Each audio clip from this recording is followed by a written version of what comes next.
I told Brian that it was unacceptable for him to live like that at his age, but he thought it was no big deal. We argued about it for weeks, but I wouldn't back down, so he started making excuses and went to stay at his mother's house. For days, I waited impatiently for him to come home. Finally, one evening when we were having dinner together, he surprised me by announcing that he was moving in with Jim. I was stunned. "What did Jim say?" I asked, incredulous. "Does he know?" Brian looked uncomfortable. He didn't exactly say yes, but I told him I needed his help. "So what am I supposed to do?" "Move in with you guys." He nodded slowly.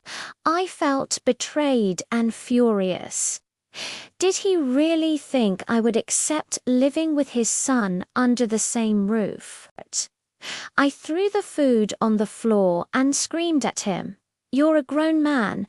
Why can't you live alone? Do you want me to move out?" Brian looked shocked by my reaction. "Are you serious? You want me to throw you out?" "Yes, I'm serious," I yelled.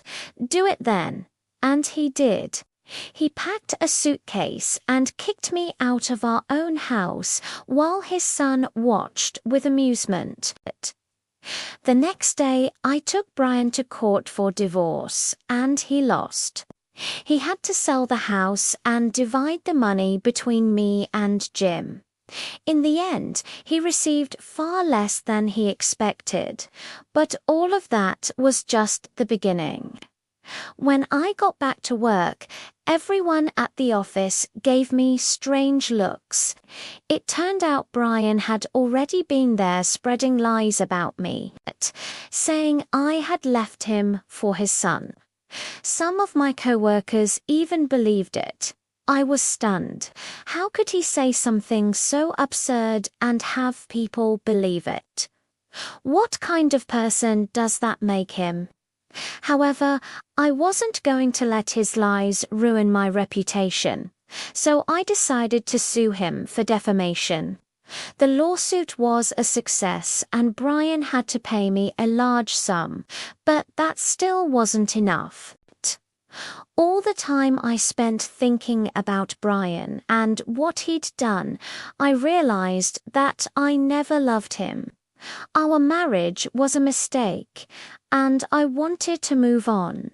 But before I could, he came to my house, uninvited, with a bouquet of flowers and a sheepish grin. "Mary, I'm sorry about what I said. Can't we just forget about it and start over?" I was taken aback. "No, Brian, I don't want to be with you anymore. I want a divorce." He looked hurt, but I ignored him. I was sure he'd leave eventually, but instead he sat down on my couch and refused to budge. He stayed there for days, eating my food, sleeping on my couch, and doing nothing else. It was incredibly annoying. But even though I wanted to kick him out, I couldn't because, according to the law, we had to be living separately for 6 months before we could get a divorce. I hated those 6 months. I felt trapped and helpless, like a bird in a cage. However, after a while, something amazing happened. One morning I woke up and suddenly felt free, like a bird that had spread its wings and learned to fly. I realized that Brian's presence didn't bother me at all. In fact, it was quite comforting. We talked for hours and I learned so much about him. He told me about his hopes, dreams, and fears, things he'd never shared with me before.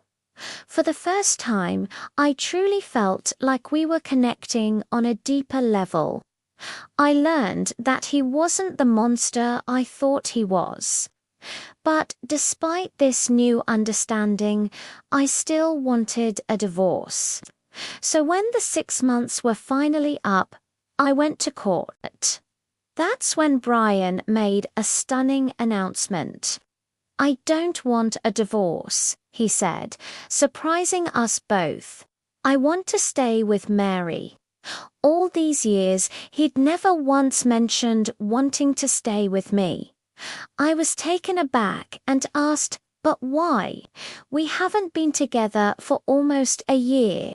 "Because I realized that I love you, Mary," he said. More than anything else in the world. He looked so sincere that I almost believed him. But just in case, I said, "Are you sure you're not just saying this because you do want to lose my money?" He stared at me for a moment, then whispered, "No, Mary, I'm sorry about everything I said and did. Please forgive me." I knew that Brian wasn't the same person he used to be. He had changed for the better. And although I had initially wanted a divorce, now I wasn't so sure. Maybe it was because I was tired of being alone, or maybe because I was starting to feel something for him again. But one thing was certain: Brian wasn't the man who had thrown me out onto the street. This was a completely different person. Someone who had faced his mistakes and come back stronger and wiser. And as we left the courthouse hand in hand, I realized that sometimes second chances are all we need to find true love. Thanks for watching. Subscribe and like the video.